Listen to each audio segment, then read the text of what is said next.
бинандаҳои гиромӣ, барномаи иттилоъоти ахборро бо муҳимтарин хабару гузоришҳо мустақиман аз телевизиони Тоҷикистон манзуратон мегардонем. Дар студия бо шумо Савсан Ғайурзода. имрӯз дар кӯчаи Зебунисо 5 ноҳияи Шоҳмансур бо иштироки асосгузори сулҳу ваҳдати миллӣ, пешвои миллат, президенти ҷумҳурии Тоҷикистон муҳтарам Эмомалӣ Раҳмон ва раиси шаҳри Душанбе муҳтарам Рустами Эмомалӣ барои бунёди корхонаи азими қолинбофӣ ҷамъияти дорои масъулияти маҳдуди қолинҳои Душанбе санги асос гузошта шуд. ҷамъияти дорои масъулияти маҳдуди қолинҳои Душанбе аз тарафи соҳибкорони маҳаллӣ бунёд гардида, баъди сохта ба истифода додани он 1000 нафар бо ҷои кори доимӣ таъмин мегарданд. гузориши ҳамкоронамон. 17 сентябр асосгузори сулҳу ваҳдати миллӣ, пешвои миллат, президенти ҷумҳурии Тоҷикистон муҳтарам Эмомалӣ Раҳмон ва раиси шаҳри Душанбе муҳтарам Рустами Эмомалӣ дар кӯчаи Зебунисо 5 ноҳияи Шоҳмансур барои бунёди корхонаи азими қолинбофӣ ҷамъияти дорои масъулияти маҳдуди қолинҳои Душанбе санги асос гузоштанд. аснои муаррифии лоиҳа тазаккур дода шуд ки иқтидори корхона дар як сол истеҳсоли 1,5 миллион метри мураббаъ қолин мебошад. барои истеҳсоли қолинҳо дастгоҳҳои қолинбофӣ аз ширкати машҳури Вандевили шоҳигарии Белгия ворид карда хоҳад шуд. дар корхонаи қолинҳои Душанбе таҷҳизоте истифода мегардад ки назираш дар кишварҳои Осиёи марказӣ нест ва маҳсулоти тавлидотӣ таъиноти содиротӣ дошта бо сифати олӣ истеҳсол хоҳад шуд. ҷамъияти дорои масъулияти маҳдуди қолинҳои Душанбе аз тарафи соҳибкорони маҳаллӣ бунёд гардида, баъди сохта ба истифода додани он 1000 нафар бо ҷои кори доимӣ таъмин мегарданд. ҷиҳати бунёди корхонаи мазкур 120 миллион сомонӣ сарф хоҳад шуд. интизор меравад ки ин корхонаи саноатӣ то ҷашни 30-солагии истиқлолияти давлатии ҷумҳурии Тоҷикистон мавриди баҳрабардорӣ қарор дода шавад. барои анҷоми корҳои сохтмонӣ дар иншоот бештар аз 100 нафар мутахассисони маҳаллӣ ба кор ҷалб гардиданд. ҳангоми шиносоӣ бо иқтидор ва тарҳу шакли корхонаи бунёдшавандаи истеҳсоли қолинҳо дар ноҳияи Шоҳмансури пойтахт, роҳбари давлат муҳтарам Эмомалӣ Раҳмон ба масъулони корхона дастур доданд ки пеш аз ҳама ба истеҳсоли маҳсулоти рақобатпазир ва ивазкунандаи воридот, сифати он ва тақвияти имконоти содиротӣ диққати махсус дода шавад. зеро ин яке аз омилҳое мебошад ки тавассути он метавон дар бозори дохил ва хориҷи мамлакат нуфузи корхонаро баланд бардошт. дар ҳоле ки талабот ба маҳсулоти хушсифати истеҳсоли ватанӣ на танҳо дар дохил, балки дар хориҷи мамлакат низ хеле зиёд аст, ба даст овардани эътимоди харидор ба сифати маҳсулот яке аз талаботи асосӣ дар роҳи муваффақ шудани корхона ба ҳисоб меравад. то ин корхонаро ба кор даровардана мо аз ҳамин шаҳрвандои ҷумҳурии Тоҷикистон лайоқаманд шаҳрвандаи ҷавонон ба ҷумҳурии Белгия 20 нафар коргароне ки мефурстем ки дар он ҷо омӯзанд. дар давоми 6 моҳ омӯхта кадрҳои нави мо бо ҷои кор таъмин карда мешаванд. и дар оянда инҳо ҳамин корҳои баровари қолинбофиро давом медиҳанд. пешвои муаззами миллат муҳтарам Эмомалӣ Раҳмон иқдоми соҳибкоронро шоёни дастгирӣ арзёбӣ карда, бунёди корхонаи истеҳсоли қолинҳоро дар пойтахти мамлакат ба мақсадҳои давлату ҳукумати ҷумҳурии Тоҷикистон бобати амалисозии муваффақонаи ҳадафи муҳими стратегӣ, саноатикунонии босуръати мамлакат ва таъмини ҳарчи бештари сокинон бо ҷои кори доимӣ созгор арзёбӣ карда, ба масъулон дастур доданд ки дар рафти сохтмон ба сифати корҳо аҳамияти аввалин дараҷа зоҳир намоянд. имрӯз асосгузори сулҳу ваҳдати миллӣ, пешвои миллат, президенти ҷумҳурии Тоҷикистон муҳтарам Эмомалӣ Раҳмон бо раиси шаҳри Душанбе муҳтарам Рустами Эмомалӣ дар кӯчаи Садриддин Айнии ноҳияи Шоҳмансури пойтахт бо лоиҳаи бунёди мактаби махсуси зеҳнӣ аз наздик шинос шуда, барои корҳои сохтмонии ин иншооти соҳаи маориф оғоз бахшиданд. ба сарвари давлат иттилоъ дода шуд ки иншооти бунёдшаванда барои 640 хонанда дар як баст пешбинӣ гардидааст ва он бо маблағгузории ҳукумати ҷумҳурии Тоҷикистон бунёд мегардад. дар ҳудуди иншоот бинои таълимӣ, хонаи истиқоматии 50-шона барои омӯзгорон бо 60 ҳуҷра, бинои 50-шонаи хобгоҳ барои хонандагон бо 300 ҷойи хоб, майдони варзишӣ ва биноҳои техникию ёрирасон ҷойгир карда шудааст. бо мақсади ба минтақаҳои алоҳида ҷудо намудани раванди таълим он ба 8 қисм тақсим гардидааст. қисми байнимеҳварӣ 3 ошёна буда, ба он аз 2 паҳлӯ 2 қисмати канории 4 ошёна пайваст мебошад. дар онҳо синфхона ва озмоишгоҳҳо ҷойгир карда шудааст. ба қисми байни галереяи дусатҳа ва ду қисми дуошёна пайваст буда, яке дорои синфхонаҳои маҳфилӣ, толорҳои хореографӣ ва гимнастика мебошад. бино дорои китобхонаҳои маъмурию электронӣ, толори маҷлис барои 500 нафар, толорҳои варзиш ва ҳавзи шиноварӣ бо ҷойҳои нишасти тамошобинон, ҳар кадом бо дорои 300 курсӣ ва андозаҳои 36 метр дарозӣ ва 22 метр паҳноӣ мебошанд. дар таҳхонаи толори варзиш ошхона барои 250 ҷойи нишаст ба нақша гирифта шудааст. иншооти мазкур дар доираи тадбирҳои омодагии шоиста ба ҷашни 30-солагии истиқлолияти давлатӣ бо ҷалби беш аз 100 нафар кормандону мутахассисони ватанӣ бунёд мегардад. имрӯз аз ҷониби асосгузори сулҳу ваҳдати миллӣ пешвои миллат президенти ҷумҳурии Тоҷикистон муҳтарам Эмомалӣ Раҳмон ва раиси шаҳри Душанбе муҳтарам Рустами Эмомалӣ дар ноҳияи Исмоили Сомонии шаҳри Душанбе барои бунёди боз як корхонаи азими саноатӣ санги асос гузошта шуд. гузориши ҳамкоронамон. аз ҷониби асосгузори сулҳу ваҳдати миллӣ пешвои миллат президенти ҷумҳурии Тоҷикистон муҳтарам Эмомалӣ Раҳмон ва раиси шаҳри Душанбе муҳтарам Рустами Эмомалӣ дар ноҳияи Исмоили Сомонии шаҳри Душанбе барои бунёди боз як корхонаи азими саноатӣ санги асос гузошта шуд. самти фаъолияти корхонаи нав ба истеҳсоли семент нигаронида шуда, он бо ҷалби сармояи мустақим сохта мешавад.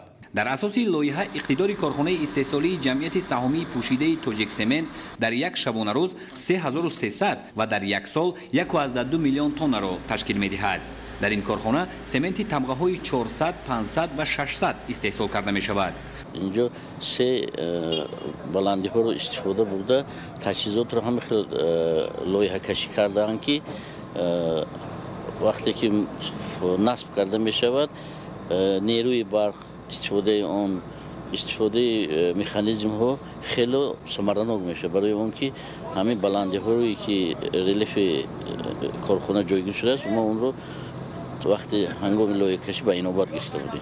خطی استحصالی کارخانه که از 10 سیخ اساسی و 2 سیخ ایلوگی عبارت می باشد در مساحت 15 گکتار وصل و نصب شده. در مساحت باقی مانده خرمنی اشیای خام، انبار محصولات تیار، تشخیصگاه ها، پایگاه اتومبیلی، سیخ تعمیری، اداره های کاری و دیگر انشاءات ضروری بنیاد کرده می شود. کارخانه به طور معاصر مطابق با استاندارد بین المللی و برای محیط زیست و اهالی اطراف بی‌ضرر در کنار شهر بنیاد می یابد. چنگ و غبار در همه سیخ‌های کارخانه یعنی در 10 مرحله مورد پالایش قرار داده می شود که در نتیجه 99 از 10% قاعده‌های حفظ محیط زیست تامین و استحصالات به پرتو به راه مانده خواهد شد.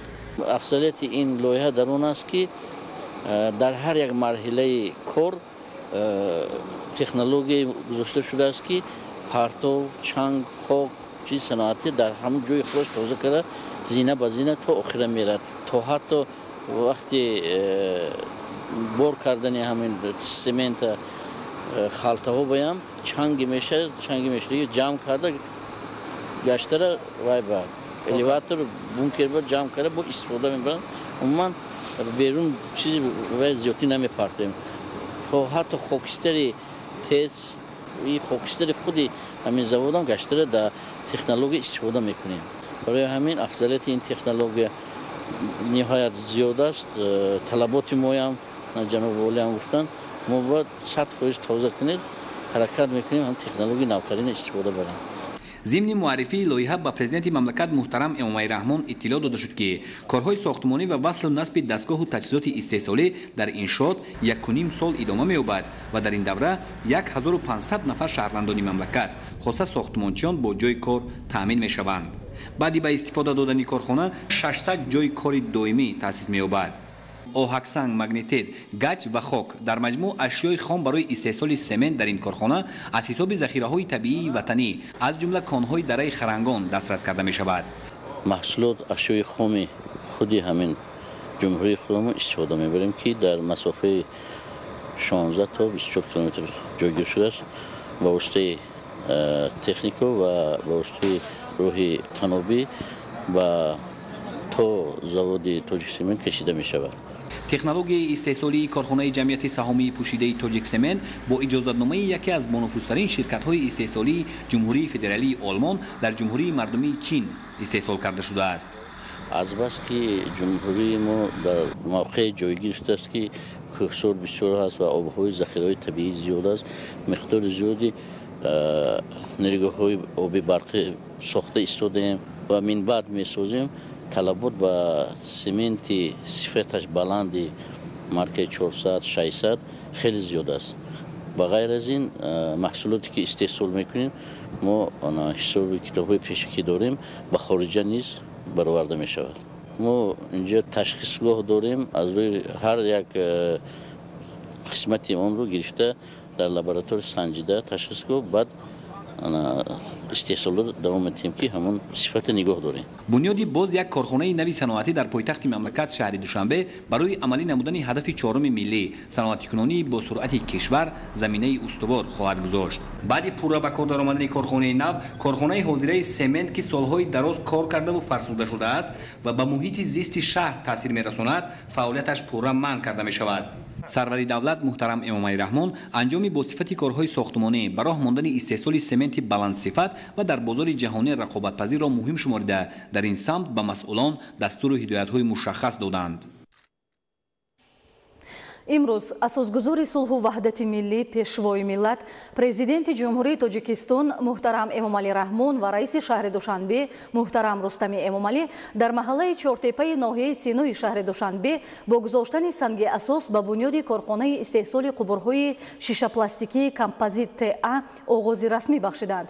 корхонаи мазкур аз ҷониби ҷамъияти дорои масъулияти маҳдуди авесто груп бунёд гардида дар рафти корҳои бунёдгарӣ наздики 100 нафар мутахассисону бинокорони бо таҷриба ба кор ҷалб мегарданд. бино ба иттилои масъулин барои омода намудани маҳсулот наздики 60% ашёи хом аз дохили кишвар дастрас карда мешавад. мавриди зикр аст ки ҳамасола дар ҷумҳурӣ лоиҳаҳои бузург дар соҳаи таъминоти аҳолӣ бо оби тозаи ошомиданӣ, обёрӣ ва корезӣ ки аз сарчашмаҳои гуногун аз ҷумла аз ҳисоби буҷети давлатӣ грантҳо ва ё қарзҳои шарикони рушд маблағгузорӣ мегарданд татбиқ мешаванд. корхонаи мазкур дар миқёси ҷумҳурӣ назир надошта он дар масоҳати умумии 4 гектар бунёд хоҳад шуд ва дар оянда қубурҳои истеҳсолшаванда барои мамлакат маҳсулоти ивазкунандаи воридот ва содиротӣ ба ҳисоб меравад. корхонаи истеҳсоли қубурҳои шишапластикӣ давоми 1.5 соли оянда бунёд гардида дар сурати пурра ба истифода додани он беш аз 100 нафар бо кори доимӣ ва маоши хуб таъмин хоҳанд шуд. пешвои миллат муҳтарам эмомалӣ раҳмон ба сохтмончиёни коргоҳи мазкур барои иҷрои босифати корҳои бунёдӣ ва дар муҳлати пешбинӣ гардида ба истифода додани он муваффақиятҳо орзу намуданд. асосгузори сулҳу ваҳдати миллӣ пешвои миллат президенти ҷумҳурии тоҷикистон муҳтарам эмомалӣ раҳмон бо раиси шаҳри душанбе муҳтарам рустами эмомалӣ дар ноҳияи синои пойтахт ба корҳои сохтмонии корхонаи истеҳсоли таҷҳизоти барқӣ оғози расмӣ бахшида бо лоиҳаи он шинос шуданд. корхонаи истеҳсоли таҷҳизоти барқӣ дар шаҳри душанбе дар доираи дастуру ҳидоятҳои бевоситаи президенти мамлакат муҳтарам эмомалӣ раҳмон дар самти саноатикунонӣ бо суръати кишвар бунёд мегардад. роҳбарияти ҷамъияти саҳомии кушодаи тоҷикгидроэлектромонтаж ба хотири истиқболи сазовори 30-солагии истиқлолияти давлатии ҷумҳурии тоҷикистон тасмим гирифтанд ки аз ҳисоби маблағҳои ширкат ва таҳвили лизингии дастгоҳу таҷҳизот корхонаи муосири саноатиро дар шаҳри душанбе сохта ба истифода диҳанд. барои истеҳсоли маҳсулот дар корхона дастгоҳҳои муосир аз ҷумла қолибгарӣ, қаткунӣ, кафшергарӣ, рандакорӣ, ҳарротӣ, рангуборкунии хокка ва ваннаҳо барои рӯҳандуд ва дастгоҳҳои коркарди конструксияҳои оҳану тахтасим аз корхонаҳои бо нуфузи Аврупо, ҷумҳурии Туркия ва ҷумҳурии мардумии Чин ки бо реҷаи ададӣ барномасозӣ гардиданд, ворид ва васлу насб карда мешаванд. муҳлати бунёди ин корхонаи замонавӣ дар пойтахти мамлакат 2 сол пешбинӣ гардидааст ва он дар рӯзҳои таҷлил аз 30-солагии истиқлолияти давлатии ҷумҳурии тоҷикистон мавриди истифода қарор хоҳад гирифт. пешвои миллат муҳтарам эмомалӣ раҳмон пас аз шиносоии пурра бо лоиҳаи иншоот иқдоми роҳбарияти ҷамъияти саҳомии кушодаи тоҷикэлектромонтажро дар самти бунёди корхонаи муосири саноатӣ дар пойтахти мамлакат муҳим арзёбӣ намуда зимни суҳбат бо масъулин ҷиҳати иҷрои босифати корҳо, истифодаи масъулияти сохтмонии аълосифат ва дар муҳлати муайян гардида ба истифода додани иншоот дастуру ҳидоятҳои судманд доданд. барномаи ахборро идома медиҳем. Шурӯъ аз соли 2017 то имрӯз дар пойтахти мамлакат бо иқдомҳои созандаи роҳбарияти шаҳри Душанбе ҷиҳати фароғату сайругашти сокинону меҳмонон 64 боғу гулгашт бунёду навсозӣ карда шуд. Дар доираи корҳои ободонӣ дар кӯчаи Неъмат Қарабоеви ноҳияи Фирдавсӣ ва хиёбони Саъдии Шерозии шаҳри Душанбе гулгашти зебо бо соатманора баъд аз таҷдид мавриди истифода қарор гирифт. идомаи мавзӯъ дар гузориши Зоиршои Тағои Мурод.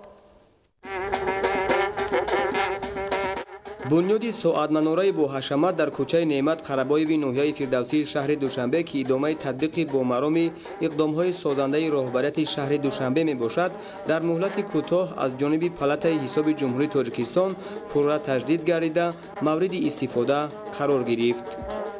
мо хонандагон аз он мефахрем ки дар чунин давлати соҳиби истиқлол умр ба сар мебарем. Бо ташаббуси раиси шаҳрамон муҳтарам Рустами Эмомалӣ чунин гулгаштҳо кушода шудаанд ки мо метавонем дар чунин гулгаштҳо мо бо ҳамроҳии дӯстонамон озодона сайру гашт намоем.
баландии пояи соатманора дар маркази роҳи ҳалқавии кӯчаи Неъмат Қарабоеви ноҳияи Фирдавсӣ ва буриши хиёбони Саъдии Шерозии шаҳри Душанбе 17 метрро ташкил дода, он бо сангҳои мармарии сафеду сиёҳ хеле зебо ороиш дода шудааст. маврид ба таъкид аст ки бо амалишавии тадбирҳои бузурги созанда, яъне бунёду навсозии коргоҳу корхонаҳои саноатӣ, биноҳои баландошёнаи истиқоматӣ, марказҳои муосири хизматрасонӣ, роҳу пул ва боғу гулгаштҳои зебову замонавӣ рӯзторӯз симои пойтахти мамлакат дигар мешавад. ин ҳама дигаргунӣ, дастоварду комёбиҳои назарраст, албатта самараи истиқлолият ва фазои озоди ватан аст. маҳз истиқлолият имконият фароҳам сохт ки сокинони мамлакат дар якҷоягӣ зери сиёсати муваффақу дурандешонаи пешвои миллат муҳтарам Эмомалӣ Раҳмон тадбирҳои созандагиро дар пойтахт ва дигар шаҳру навоҳии мамлакат вусъат медиҳанд.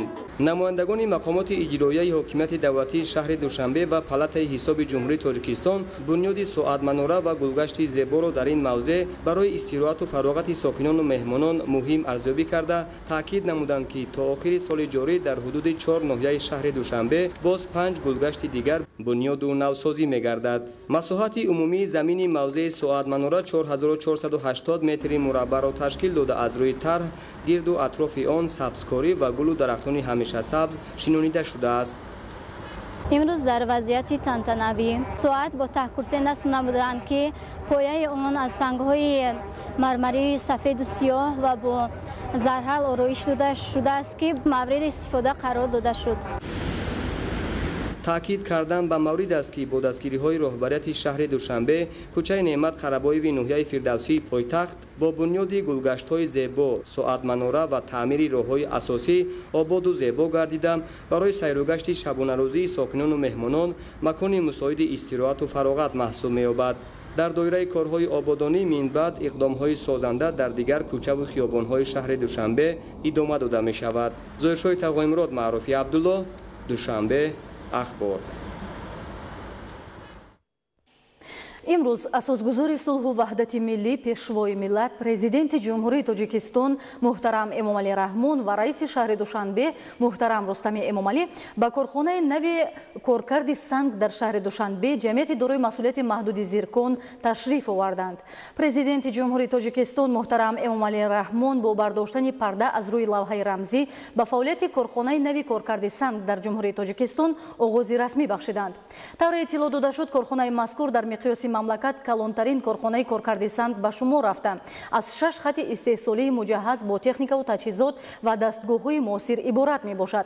مساحت عمومی کارخانه نو کارکرد سنگ در جمهوری تاجیکستان جمعیت دارای مسئولیت محدود زیرکون 4 گکتار را تشکیل داده در آن بیش از 160 نفر متخصص محلی با جای کار دائمی و معاش خوب تامین گردیدند. ضمن شناسایی با فعالیت کارخانه به پیشوای معظم ملت محترم امامعلی رحمون اطلاع دادند که کارخانه در یک سال زیاد از 180,000 متر مربع سنگ را در شکل‌های گوناگون با سطح و صفت بلند کارکرد می‌نماید. کارخانه نو کارکرد سنگ در جمهوری تاجیکستان با خرج 55 میلیون سومانی از حساب سرمایه مستقیم بنیاد گردیده است. اینچنین در کارخانه سیخ استحصال سفولک موجود است که با اندازه، قالب و رنگ‌های گوناگون آرایشات ملی و اروپایی موافق به ذوق و سلیقه و فرمایش مزاجان استحصال کرده می‌شود. سیخ مذکور با دستگاه و تجهیزات معاصر آلمانی مجهز می باشد که امکان دارد در یک شبانه روز از 200 تا 250 متر مربع سفولک استحصال نماید. به عقیده متخصصان بنیاد چنین کارخانه در صنعت کوهکاری و استفاده ذخیره‌های طبیعی کشور برای رشد ساحه تکان جدی می بخشد. برنامه اخبار رو ادامه می‌دهیم. در ناحیه شمس‌الدین شاهین 3 انشاءات نو مورد استفاده قرار داده شد. برای بهداشت شرایط خدمت رسانی باشد با ساختار کمک اولیه طبی و سانیتری و کارخانه فرعی دولتی خواجگی منزلی و کمونالی ناحیه 3 автомашین نو تقدیم کرده شد. ادامه موضوع در گزارش سید جعفری محمدعلی و خورشید نادرخان. در ناحیه شمس‌الدین شاهین ولایت خطان در دایره وسعت تدبیرهای سازندگی و بنیادکاری بخشیده به استقبال جشن 30 سالگی استقلال دولتی جمهوری تاجیکستان از جانب صاحبکار محلی سلیمان شمسوف در موضع لشکرجوی جماعت دیوت شوراباد با خرج بیش از 1.5 میلیون سومانی یک پل نو ساخته مورد استفاده قرار داده شد. انشاءات مذکور با پهنایی 6 و درازی 24 متر بنیاد گردیده مسافه رفت آمد ساکنان دو دهه را تا شاهراه و مرکز ناحیه خیلی نزدیک نمود. در موضع لشکرجو در برابر پل از طرف صاحبکار محلی برای قبول سیاحان باز یک باغ و جای استراحتی ساخته شده است. در ادامه چنین کارهای آبادانی در مرکز ناحیه از جانب صاحبکار چاریار گلمد مرکز خدمت رسانی عبارت از آشخانه و مغازه فروش مواد خوراکی مورد استفاده قرار داده شد که در آن 15 نفر ساکنان به جای کار دائمی تامین گردیدند. در دهه نوآباد جماعت دیوت شوراباد نیز با اقدام صاحبکاران یک مجموعه خدمت رسانی عبارت از سرتراشخانه، کاشانه حسن و نقطه فروش مالهای نیازی مردم مورد استفاده قرار داده شد. در ناحیه شمس‌الدین شاهین با دستگیری حکومت جمهوری تاجیکستان مقامات اجرایی محلی و حکومت دولتی و سهم صاحبکاران در دایره چنین کارهای سازندگی و بنیادکاری وضع اقتصادی و اجتماعی و شرایط کار و خدمت رسانی روز از روز بهتر می‌گردد. در زمینه این توجه حکومت جمهوری تاجیکستان برای بهتر نمودن شرایط خدمت رسانی طبی و ساختار کمک اولیه طبی و سانیتری ناحیه از جانب پیشوای ملت پرزیدنت جمهوری تاجیکستان محترم امامعلی رحمون یک عدد автомашین یاری تعجیلی و به کارخانه فرعی دولتی خواجگی منزلی و کمونالی ناحیه 2 عدد автомашین تقدیم کرده شد. در ناحیه امسال طبق نقشه چهاربینی مقامات اجرایی محلی و حکومت دولتی باید 62 انشاءات نو ساخته مورد استفاده قرار داده شود که تا امروز 40 انشاءات آن به استفاده داده شده است و تا آخر سال باز 22 انشاءات تعییناتشان گوناگون مورد بهره برداری قرار داده می شود. حکومت جمهوری تاجیکستان در سمت بهسازی سطح و صفت تعلیم و دسترسی بیشتر خوانندگان به تکنولوژی معاصر تدبیرهای مهم را عملی می‌نماید. در ناحیه رودکی نیز به این سمت دقت مخصوص ظاهر کرده شده مؤسسه‌های تعلیمی با کامپیوتر تامین کرده می‌شوند. گزارش از ناحیه رودکی. عین حال در حدود ناحیه رودکی 153 عدد مؤسسه تحصیلات میانه عمومی فعالیت دارد. با مقصد پوره با کامپیوتر تامین نمودن خوانندگان، رهبریت مقامات اجرایی حکومت دولتی ناحیه رودکی از حساب بودجت ناحیه برای مؤسسه‌های تعلیمی حدود ناحیه 200 کامپیوتر حاضر زمان، مونوبلوک‌های تمغه سامسونگ خریداری نمود. غیر از این از حساب صاحبکاران محلی 115 عدد کامپیوتر دیگر خریداری شده به مؤسسه‌ها تقدیم گردید. در 9 ماه سال جاری در مجموع 315 عدد کامپیوتر خریداری گردید که به تدریجاً وسعت بخشیدن استفاده ثمرناک تکنولوژی اطلاعاتی ارتباطی در روند تعلیم برای خوانندگان مساعدت خواهد کرد. مقامات اجرایی حکومت دولتی ناحیه در برابر جشن 30 سالگی استقلالیت دولت تاجیکستان تصمیم گرفتند که در برابر ساختن مؤسسه‌های تعلیمی نو و سیمخانه‌های ایلاوگی باز 300 عدد کامپیوتر دیگر وارد نمایند. امروز کامپیوترهای مذکور نمایندگان شعبه معارف ناحیه به راهبران همه مؤسسه‌های تعلیمی وابسته به طلبات از 2 تا 4 عدد کامپیوتر تقسیم کرده شد. یادآور باید شد که در ناحیه به 4 نفر خواننده یک کامپیوتر راست می‌آید. در مؤسسه دولتی نوروزگاه شهر دوشنبه با افتخار جشن 28مین سالگرد استقلالیت دولتی جمهوری تاجیکستان با تشبث مقامات اجرایی حاکمیت دولتی شهر دوشنبه مسابقه جمهوریوی اوید به گشتن ملی و پایگاه اسب دوانی برگزار گردید. شرح بیشتری موضوع در گزارش رحمتشاه عابد. مقامات اجرایی حاکمیت دولتی شهر دوشنبه بخشیده به تجلیل 28مین سالگرد استقلال دولتی جمهوری تاجیکستان در مؤسسه دولتی نوروزگاه شهر دوشنبه مسابقه کشادی ورزشی پایگاه اسبدوانی را برگزار نمودند. در مسابقه بهترین ورزشگران از ولایت مختار کردستان بدخشان، خطلون، سوخت، شهرهای توبه مرکز، وادی رشت و شهر دوشنبه اشتراک کردند. مسابقه در 8 مسافه برگزار گردید. اسب با لقب رزگران از شهر دوشنبه به عنوان چمپیون مسابقه دست یافت. مقام دوم را باشد اسب با لقب گلافکوم از خواجگی دهخانی میری ناحیه خوالینگ ولایت خطلون از سوار خورشید ستارف کامیاب گردید. جای سوم را باشد اسب با لقب ردانا از شهر دوشنبه از سوار شادروز صوفیف اشغال نمودند. در پایگاه رقم 3 اسبای ذاتی اخالتکینی با مسافت 1200 متر اسب با لقب تایگر از ناحیه فرخار ولایت خطلون از سوار عظمت جمعیف با نتیجه 1 دقیقه و 26 ثانیه غالب مسابقه گردید. جای دوم را باشد اسب با لقب سربلند صاحب اسب انوشیروانی رستم از شهر دوشنبه از سوار شادروز صوفیف با نتیجه 1 دقیقه و 26 ثانیه کامیاب گردیدند و جای سوم را باشد اسب با لقب سمرقند صاحب اسب انوشیروانی رستم از شهر دوشنبه از سوار فردوس سلاموف با نتیجه 1 دقیقه و 27 ثانیه اشغال کردند. در پایگاه رقم 7 اسبای 4 ساله ذاتی تاجیکی با مسافت 1800 متر اسب با لقب انرژتیک از شهر دوشنبه از سوار فردوس سلاموف با نتیجه 2 دقیقه و 06 ثانیه اولین شده به مرا رسید. دومین شده در این سبقت گاندیکاپ از خواجگی دهخانی میری ناحیه خوالینگ ولایت خطلون از سوار خورشید ستارف به مرا رسید. جای سوم را باشد اسب با لقب گاندیکاپ از خواجگی دهخانی میری ناحیه خوالینگ ولایت خطلون از سوار خورشید ستارف اشغال کردند. در پایگاه رقم 8 اسبای 4 ساله ذات انگلیسی با مسافت 1800 متر اولین شده اسب با لقب وطن از شهر دوشنبه از سوار خورشید ستارف با نتیجه 1 دقیقه و 54 ثانیه مرا را عبور کردند.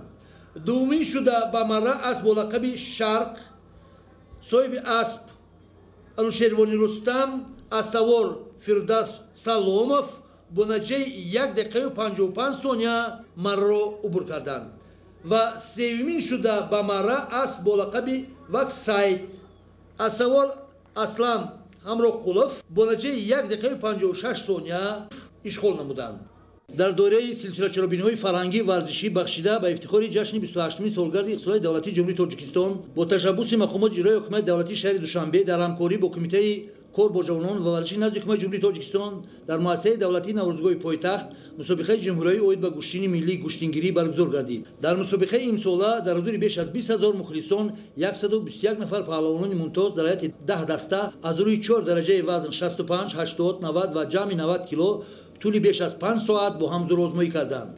در سبقت فینالی وزن تا 65 کیلو لایقف از وادی رشت با یعقوب جان باقیف از ولایت مختار کردستان بدخشان مهارتی بلند نشان دادند.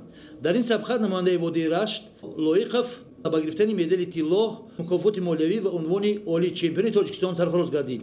مدال نقره و برنجی را باشد یعقوب جان باقیف از دسته ولایت مختار کردستان بدخشان و خیراندش مرادزاده از دسته خطلون دوی شهر کولوب به دست آوردند. در وزن то 75 кило бошад. намояндаи шаҳри Душанбе Муҳаммадшариф Нажмиддинов ва Саймухтор Расулов бо ҳам хувосанҷӣ карданд. ин дидор бо пирӯзии Муҳаммадшариф Нажмиддинов ба поён расид ва ӯ бо медали тилло ва дигар ҷоизаҳои мусобиқа сарфароз гардид.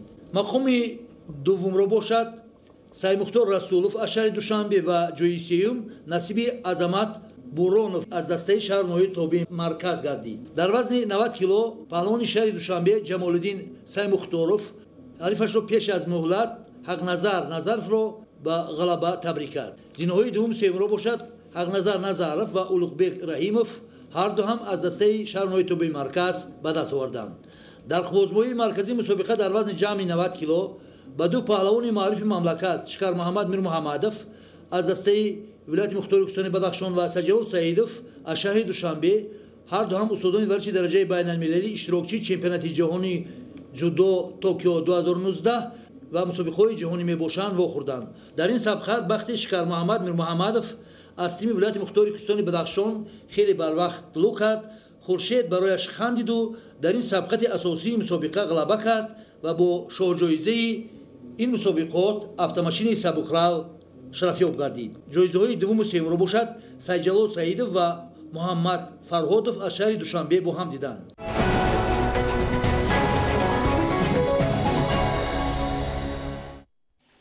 бинандаҳои азиз, ин буд якчанд хабару гузорише ки то ин соат ба дасти мо расиданду манзури шумо намудем. хайр, саломат бошед.